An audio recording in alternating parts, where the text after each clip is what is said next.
Close your eyes for a moment. Can you hear it? That faint familiar hum from a cathode ray tube. The distant murmur of a family gathered. The clink of a teacup. For a fleeting instant, you're back. It's the 1980s in Britain. A decade painted in bold colors and big hair, but also in quieter moments, in shared laughter and unexpected tears, all courtesy of the small screen. We're not talking about your favorite sitcoms or groundbreaking dramas. We're diving into something far more insidious, yet utterly unforgettable. How may I We're help you unearthing today? the ghosts of adverts past. Those fleeting, Fancy a go, 30-second darling? masterpieces Just one more level, that Mum. weren't just selling products, but whispering stories, forging connections, and unwittingly etching themselves onto the very fabric of our national memory. Why do these fragments of commercial art still hold such power? Such a bittersweet pull on our hearts, decades later? What secrets do they still hold about a Britain we almost remember? Watch until the end to discover the truth. Close your eyes for a moment. Let the world outside soften. Can you feel it? That faint, almost imperceptible hum. Look at this Like a beautiful memory beach. stirring in the dark. It's the whisper It's of a everything we cathode dreamed ray of. tube, warming up in a sitting room. Its dull glow casting shadows on a floral carpet. Maybe you can hear the distant clink of a teacup, a murmur of conversation, This is so a shared laugh refreshing. that floats like Cheers dust to motes in the that. I afternoon love sun. this. For a fleeting instant, you are back there. You're not just remembering. You're feeling the 1980s in Britain. A decade often painted in bold, primary colors and exaggerated hairstyles. But beneath the surface, there were quieter shades, softer textures. Softer texture. It was a time of unexpected tears, of shared breaths held, of connections forged in the fleeting moments between programs, all courtesy of that small screen in the corner. We're not here to talk about your That's a favorite good one. sitcoms or the groundbreaking dramas that redefine television. I We're found it. diving into something far more subtle, yet utterly unforgettable. We're unearthing the ghosts of adverts past. Those brief, often 30-second masterpieces that weren't So I merely went up to selling him and I products. said, "Are you going They to were finish whispering that?" stories. They were forging connections. They were, quite unwittingly, etching themselves onto the very fabric of our national memory. But before we can truly understand why these fragments of commercial art still hold such power, such a bittersweet pull on our hearts, decades later, we must All right, look at first me. set the stage. Yes. We must Beautiful. step back into the Britain that birthed them. Imagine, if you will, the early 1980s. The nation was a churning pot of tradition and transformation. Margaret Thatcher's government was reshaping the economic landscape. A resolute hand guiding a country often resisted to change. Coal dust settled heavy in some towns, while in others the shine of new consumer goods promised a different future. There was a palpable tension in the air. Old industries were crumbling, taking with them generations of communal identity. Yet, from the ashes, a new spirit was emerging. A spirit of entrepreneurship, of individual ambition, of a bolder, more materialistic outlook that often jarred with the ingrained stoicism of post-war Britain. The High Street, once a predictable procession of familiar shops, began to shimmer with new brands, new possibilities. Foreign cars became less of a novelty, and televisions grew larger, color becoming the norm, a brighter window into this changing world. It was a time when aspirations began to shift, visibly. The idea of keeping up with the Joneses moved from a hushed observation to a quiet ambition. People began to dream of home Cheers ownership, to us. of To a foreign great holidays, night. of consumer luxuries that had once felt out of reach. And these dreams, these simmering desires, were fertile ground for a new breed of communicators. Prior to this decade, British advertising had often been a more straightforward affair. Informative, perhaps a little dry. It told you what a product did, maybe showed a smiling, wholesome family enjoying it. It was functional, practical, often very earnest, but something was stirring. Across London, in slightly cramped offices buzzing with creative energy, a quiet revolution was beginning to brew. Young, hungry minds, often fresh out of art schools or disillusioned with conventional careers, started looking at advertising not as a necessary evil, but as an art form. They saw it as a powerful medium, capable of doing more than just moving units off a shelf. They believed it could capture the very soul of a product, could tap into deeper human emotions, could even reflect and shape the national mood. Agencies like Satie and Saatchi, though already established, were pushing boundaries. Newer outfits, smaller, leaner, burst onto the scene, full of audacious ideas. They were populated by people who understood the evolving British psyche, the burgeoning desires, the quiet anxieties. They spoke a new language, crafting stories that resonated not just with what people needed, but with what they felt. They observed the particular nuances of British humor, dry, self-deprecating, often absurd, and they wove it into their campaigns. It wasn't just about selling a chocolate bar anymore. It was about selling a moment of indulgence, a whisper of childhood comfort. It wasn't just about washing powder. It was about the reassuring smell of a clean shirt, the quiet pride of a well-kept home. These creatives understood that, in a rapidly changing world, people crave connection, comfort, Are you warm enough, and my sometimes Yes, a little bit Mummy. of magic. They realized that television, with its ever-growing reach, wasn't just a box in the corner. It was a communal campfire. Technology. And around that campfire, families gathered night after night to watch these short, potent narratives unfold. These 30-second vignettes, crafted with meticulous detail and often huge budgets, began to do something extraordinary. They transcended their commercial purpose. They started to weave themselves into the nation's collective consciousness, thread by shimmering thread. A catchy jingle, a memorable character, a poignant storyline. These fragments became shared experiences. They were discussed in school, playgrounds, quoted in pubs, mimicked in living rooms. They became shorthand for a feeling, a memory, a moment in time. What these burgeoning agencies and their visionary talents were doing was nothing short of a revolution in perception. They were elevating advertising from mere sales pitch to cultural artifact. They were, whether consciously or not, documenting the heart and soul of a nation in flux. They were showing us ourselves, in all our awkward, ambitious, funny, and sometimes melancholic glory. These campaigns weren't just about consumerism. They were about humanity. They were about the stories we told ourselves, the dreams we chased, the connections we longed for. And this, dear listener, is where the true power of those 1980s British ads lies. They became more than just commercials. They became indelible chapters in a collective British memoir, whispered echoes of a time that shaped who we are today. What secrets do these fragments of commercial art still hold about a Britain we almost remember? How did they manage to burrow so deeply into our hearts? And which specific ones continue to resonate, decades later, with such an unshakable pull?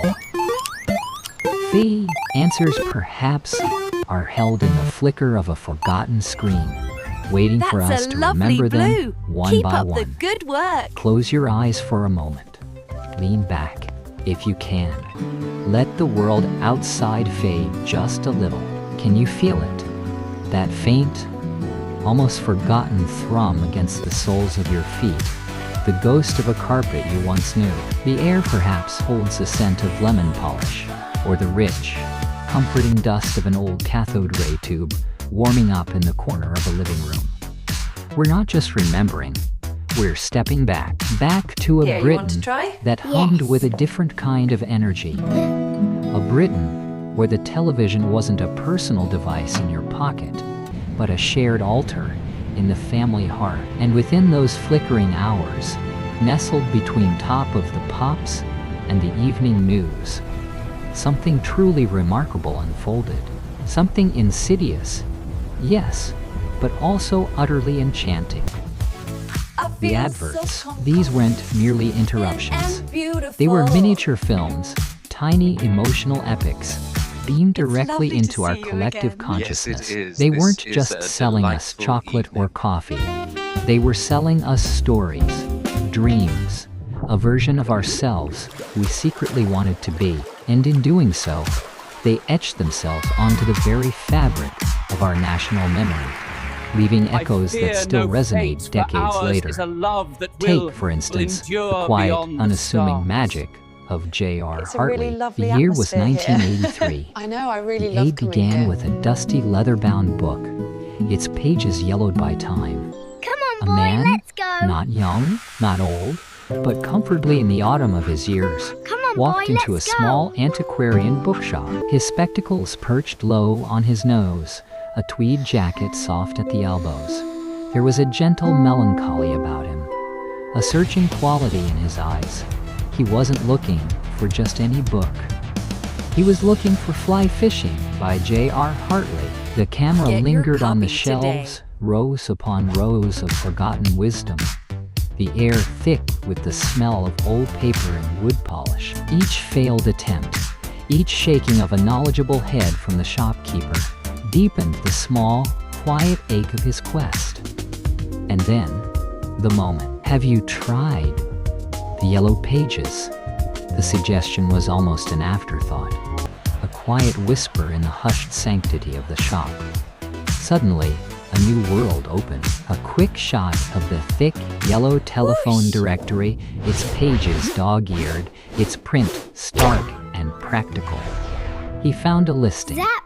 A small, hopeful smile played on his lips. The scene shifted. He walked into another bookshop, the bell above the door jingling faintly.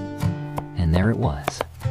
Not just a copy of Fly Fishing by J.R. Hartley, but his copy. The camera zoomed in on the book's inside cover, revealing the faded inscription.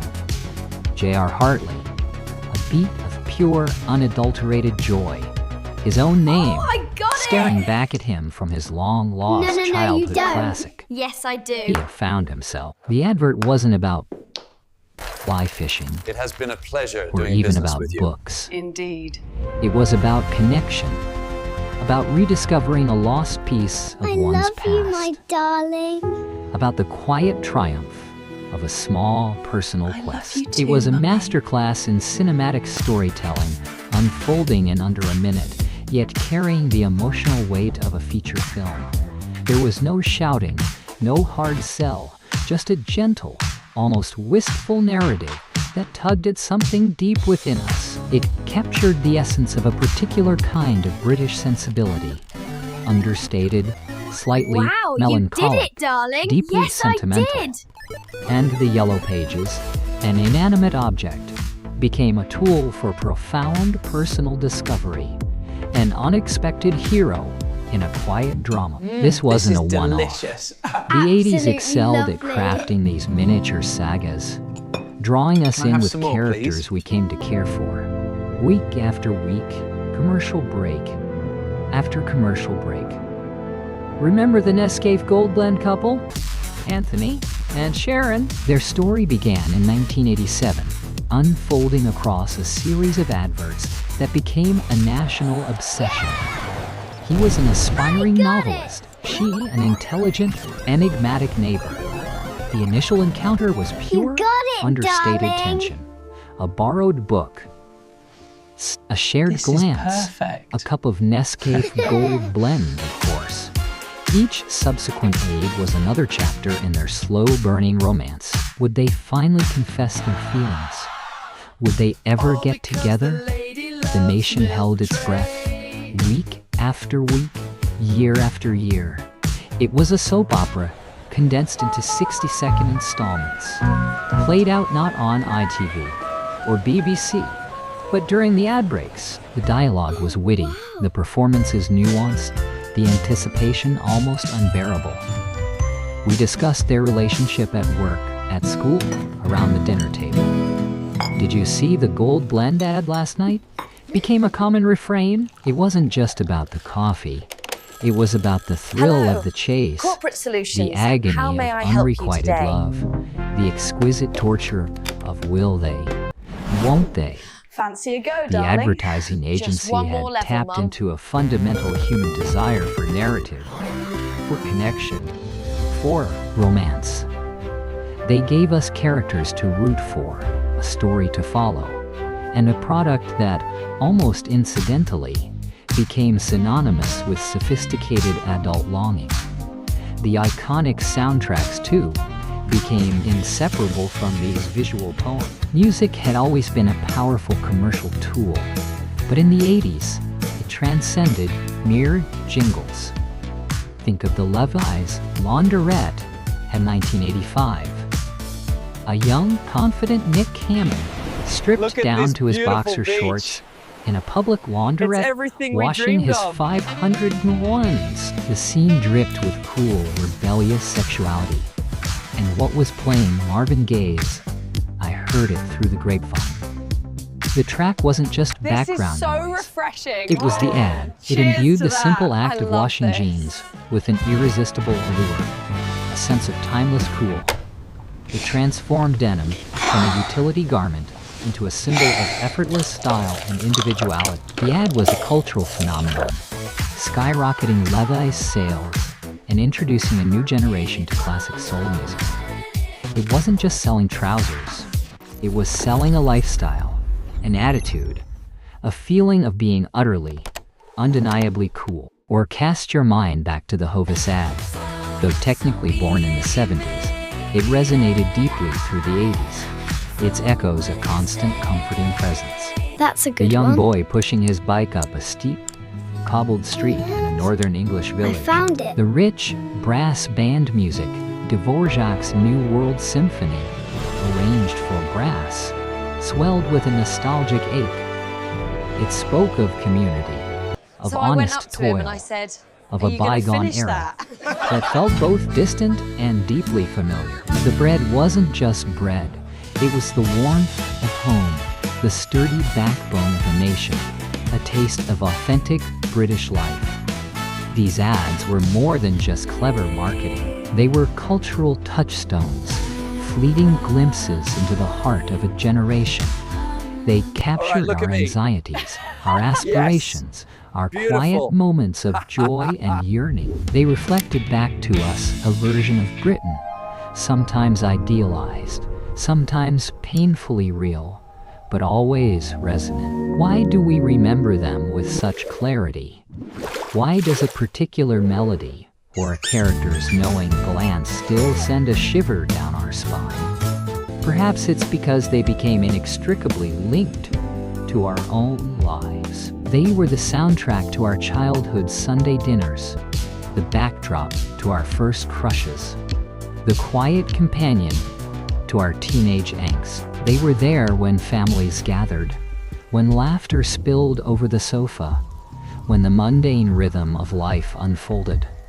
They didn't just sell products, they sold memories.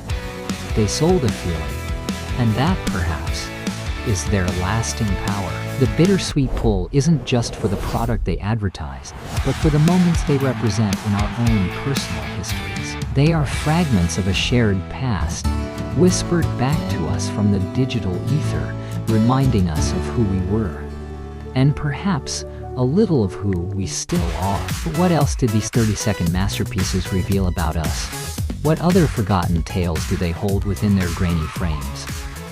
The secrets are still there, waiting to be rediscovered.